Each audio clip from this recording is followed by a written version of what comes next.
जरूरी सूचना है आप सभी स्टूडेंट्स के लिए। स्टडी फॉर सिविल सर्विसेज का Android app Google play store में आ चुका है, उसको प्लीज तुरंत इंस्टॉल कर लीजिए। और अगर आप स्टडी फॉर सिविल सर्विसेज के सिर्फ ऐप से कोई भी कोर्स, कोई भी पीडीएफ परचेस करते हैं तो उसमें अप्लाई कूपन, अगर आप ज्ञान सर जो है आप उसमें अप्लाई करते हैं, ये कूपन कोड है, तो उसमें 20% फीस तुरंत माफ हो जाएगी। मतलब 20% डिस्काउंट तुरंत उसमें लग जाएगा।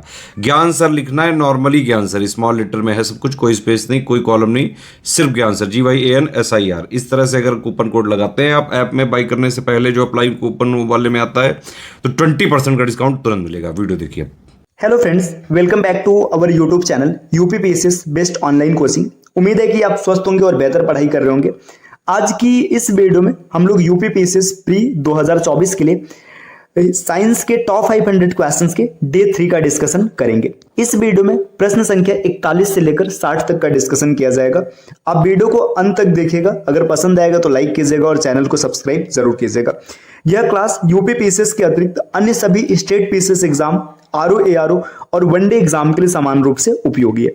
चलिए स्टार्ट करते हैं प्रश्नों को। यहाँ पर पहला प्रश्न दिया है प्रक्रिया, ये प्रक्रियाओं के नाम दिए गए और यहाँ पर अंगों का नाम दिया है। पहली प्रक्रिया दी है भोजन का अंतःग्रहण। तो भोजन का जो अंतःग्रहण होता है ये मुंह के सहायता से होता है, तो एक के साथ हम मिलान करेंगे बी का।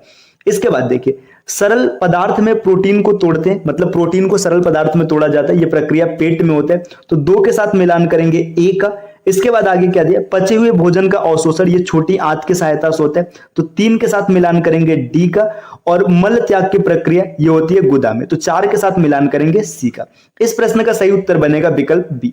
देखिए अगर इसमें आपको सब नहीं पता होता तो भी आप इस प्रश्न का उत्तर टिक कर लेते। कैसे? भोजन का अंतःग्रहण ये मुंह में होता है, मतलब मुंह के सहायता से होता है, और मल त्याग की प्रक्रिया जो ये गुदा के सहायता से होती है। तो आप देखिए पहले के साथ बी और चौथे के साथ सी, ये सिर्फ विकल्प बी में दिख रहा है, तो इस वजह से आप इस प्रश्न को आसानी से टिक कर पाते।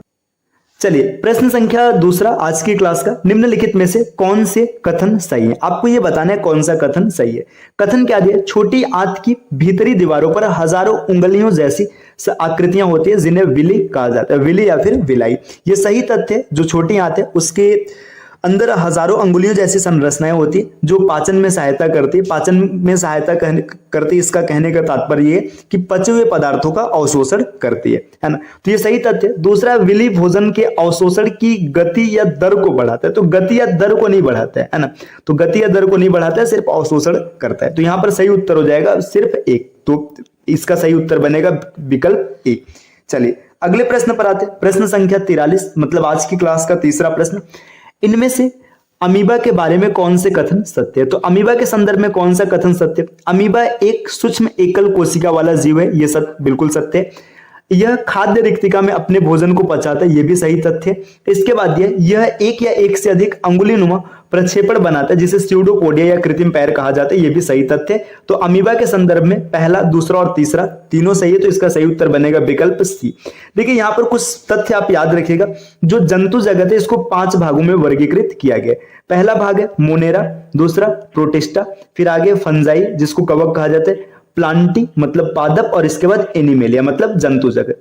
देखिए जो मोनेरा होता है, मोनेरा में जितने भी जीवों को रखा गया ये सब के सब प्रोकैरियोटिक है। इसमें मुख्यतः बैक्टीरिया परिवार को रखा गया। इसके बाद प्रोटिस्टा में जिसको रखा गया ये सब यूकैरियोटिक है, लेकिन ये सब मोनोसेलुलर मतलब एक कोश की जीवधारी है। यूकैरियोटिक है और साथ में मोनोसेलुलर है।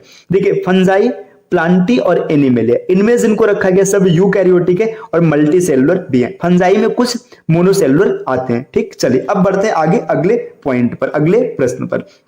अगला प्रश्न है तापमान किसकी मापन इकाई? तापमान की बात करेंगे तो तापमान किसकी मापन इकाई है?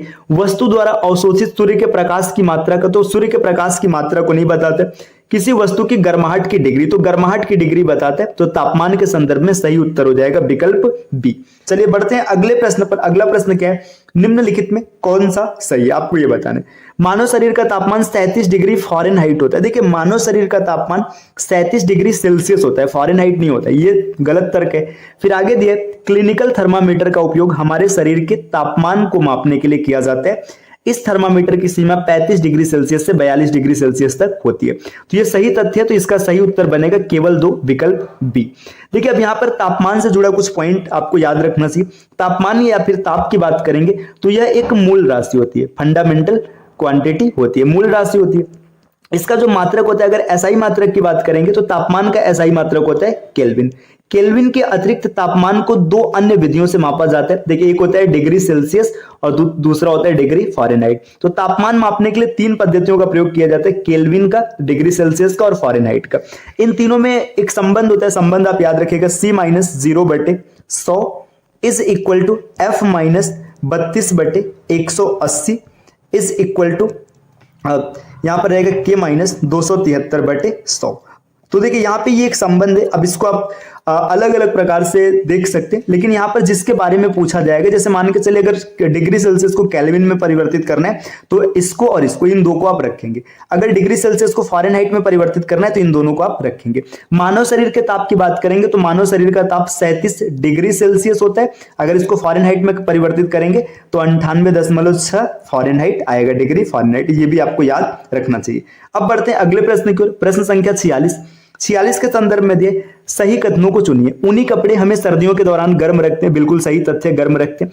ऐसा इसलिए है क्योंकि ऊन उष्मा का एक अच्छा संवाहक होता है। संवाहक का मतलब चालक होता है, और इसमें तंतुओं के बीच में हवा फंसी होती है। देखिए अगर ऊन उष्मा का चालक होता तो उष्मा क्या होती है, जो उच्च उष्मा है, मतलब जो अधिक ताप वाली उष्मा है, वो कम ताप की ओर जाती। मतलब क्या होता है, हमारे शरीर से तापमान बाहर निकलता और बाहर का तापमान मतलब जो ठंडक है वो हमारे शरीर में आती है और हमको ठंडी लगती है ना।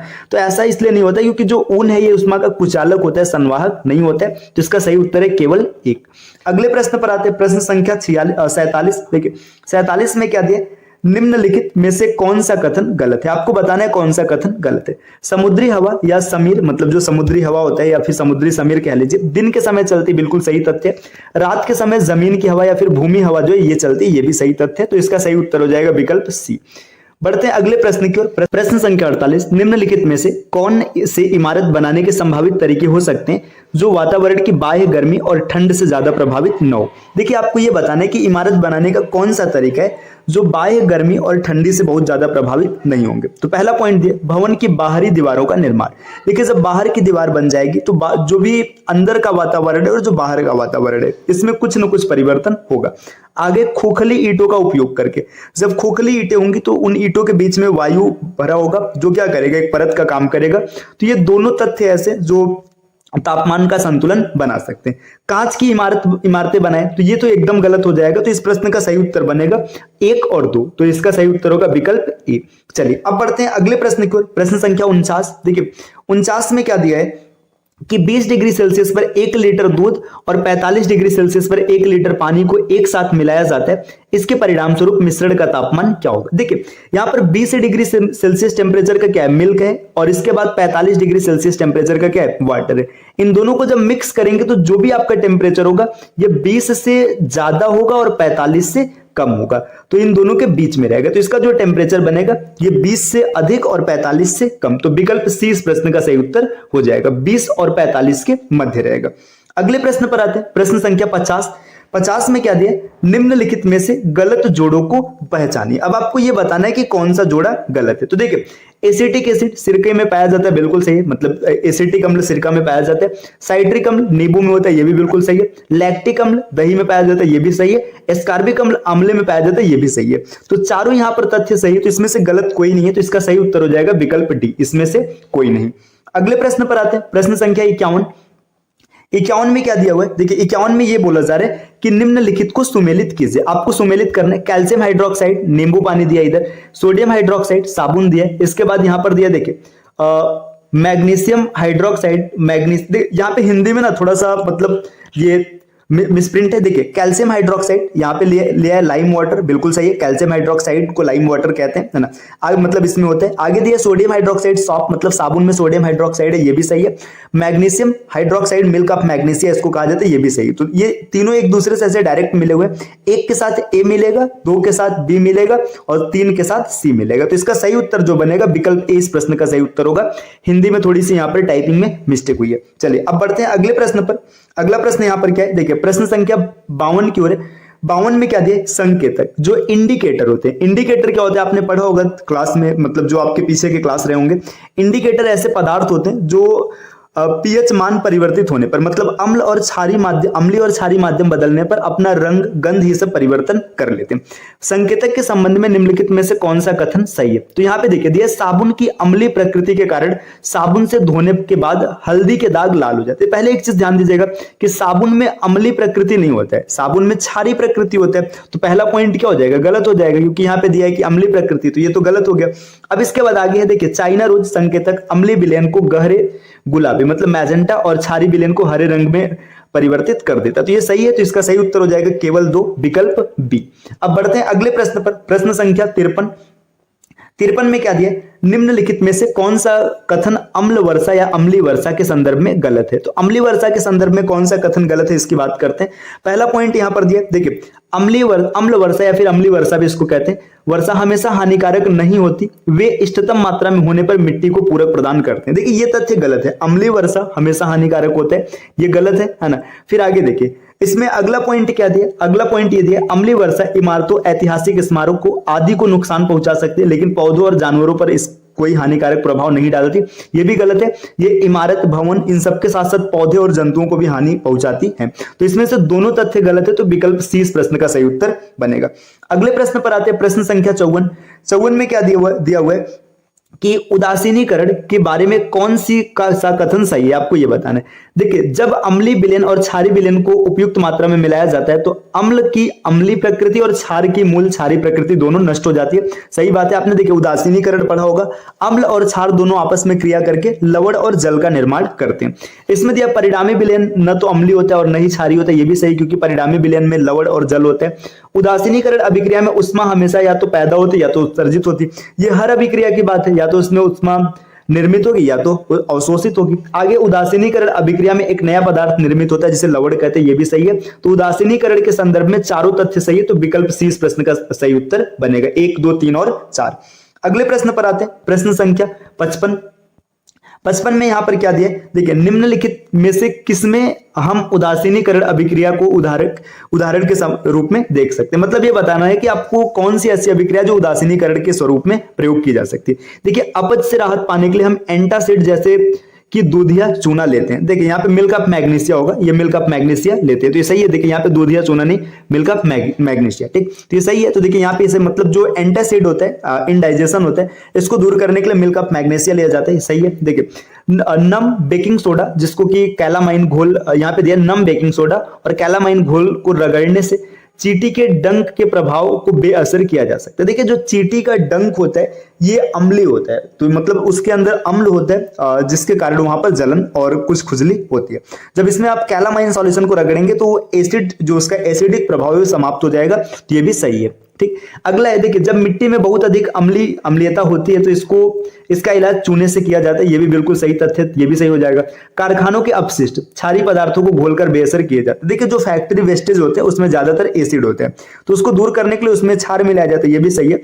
तो इसका सही उत्तर हो जाएगा विकल्प सी, 1, 2, 3 और 4। अगले प्रश्न पर आते हैं, प्रश्न संख्या 56। देखिए 56 में क्या दिया, निम्नलिखित कथनों पर विचार कीजिए। अब जो पॉइंट्स दिए गए उस पर विचार करना है। किसी विशेष संकेतक पर सभी अम्ल और क्षारों का प्रभाव समान होता है। देखिए कोई भी आप इंडिकेटर लीजिए, वो अम्ल में उसका रंग परिवर्तन अलग होता है और क्षार में अलग होता है।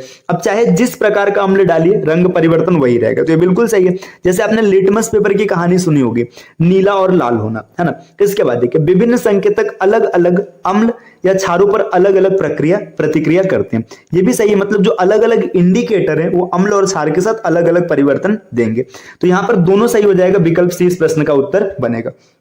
नेक्स्ट अगले प्रश्न पर आते हैं, भौतिक परिवर्तन को पहचानने वाले गुणों को चुनिए। देखिए यह हमेशा प्रतिवर्ती होता है, जो भौतिक परिवर्तन है हमेशा प्रतिवर्ती होता है। तो ये देखिए भौतिक परिवर्तन की बात करेंगे तो हमेशा प्रतिवर्ती नहीं होता है ना। अभी कुछ एग्जांपल्स आपको बताए जाएंगे। देखिए इनके फलस्वरूप सदैव नए पदार्थों का निर्माण होता है, तो भौतिक परिवर्तन के परिणाम स्वरूप हमेशा नया पदार्थ बने इसकी भी गारंटी नहीं होती। तो दो इसमें से देखिए क्या इसमें से कोई भी ऐसा नहीं है जो सही है, तो इसका सही उत्तर हो जाएगा कोई नहीं, विकल्प डी। अगले प्रश्न पर आते, देखिए यहां पर दिया निम्नलिखित में से किसमें रासायनिक परिवर्तन शामिल है। देखिए लोहे का जंग लगना रासायनिक परिवर्तन है। पानी का उबलना रासायनिक परिवर्तन नहीं है, क्योंकि पानी उबल करके वाष्प बनेगा, वाष्प से पुनः जल मिल जाएगा। भोजन का पकना मतलब भोजन का पाचन, अगर पाचन हो गया तो ये भी रासायनिक परिवर्तन है। आगे दिया मोमबत्ती का जलना। देखिए मोमबत्ती का जलना ना भौतिक और रासायनिक दोनों परिवर्तन में आता है। कैसे आता है आप थोड़ा समझते हैं। देखिए मोमबत्ती में क्या होता है, मोम होता है ना, मोम पिघल जाता है। इसके बाद देखिए इसमें जो धागा लगा होता है, धागा जल जाता है, तो धागे का जलना रासायनिक परिवर्तन हो जाएगा, तो यहाँ पर इसको भी रासायनिक परिवर्तन की श्रेणी में माना जाएगा। क्रिस्टलीकरण ये रासायनिक परिवर्तन नहीं होगा, है ना, तो इसका जो सही उत्तर बन जाएगा 58 का पहला, तीसरा और चौथा, विकल्प सी इस प्रश्न का सही उत्तर बनेगा। अगले प्रश्न पर आते हैं। नेक्स्ट प्रश्न संख्या 59, लोहे में जंग लगने के लिए इनमें से कौन सी परिस्थितियां आवश्यक है। लोहे में जंग लगना है तो क्या क्या होना आवश्यक है, हवा की उपस्थिति, हवा रहेगा तभी जंग लगेगा, और नमी रहेगी तब, है ना, तो हवा और नमी, तो विकल्प इसका जो सही होगा 1 और 2, विकल्प डी इस प्रश्न का सही उत्तर बन जाएगा। अगले प्रश्न पर आते हैं। प्रश्न संख्या 60, निम्नलिखित में से गैल्वनीकरण की प्रक्रिया की सटीक व्याख्या कौन सी है। देखिए गैल्वेनीकरण, इसको गैल्वेनाइजेशन भी कहा जाता है, या फिर हिंदी में इसको यशद लेपन कहा जाता है। यशद लेपन, अगर कभी यशद लेपन की प्रक्रिया पूछ ले क्या होता है, तो किसी भी पदार्थ पर जिंक या जस्ता, जिंक या फिर जस्ता, इसकी जो परत चढ़ाना होता है इसी को यशद लेपन कहते हैं। तो यहां पर दिया लोहे पर जस्ते की एक परत चढ़ाने की प्रक्रिया यशद लेपन होती है, ये सही है, इसमें विकल्प ए इस प्रश्न का सही उत्तर बनेगा। तो ये आज की क्लास रही। इस क्लास में हम लोगों ने 20 प्रश्नों का डिस्कशन किया। क्लास आपको कैसी लगी कमेंट करके जरूर बताइएगा। इसके अतिरिक्त अगर आप टीम के पेड कोर्सेज से जुड़ना चाहते हैं तो यहाँ पे कुछ नंबर दिए गए, आप इन नंबर पे कॉल करके पेड कोर्स से जुड़ने की प्रक्रिया समझ सकते हैं। देखिए यहाँ पे कुछ नंबर दिए गए, आप यहाँ पर कॉल कर सकते हैं। देखिए ये नंबर से, यहाँ पर कुछ नंबर है, ये ज्ञान सर का व्हाट्सएप नंबर है, आप यहाँ से व्हाट्सएप के माध्यम से भी जानकारी प्राप्त कर सकते हैं। चीजों को और सरल करने के लिए यहाँ पर कुछ QR कोड दिया गया, आप सिर्फ QR कोड को स्कैन कीजिए और जिस विषय के बारे में आपको जानकारी चाहिए आप आसानी से जानकारी प्राप्त कर सकते हैं।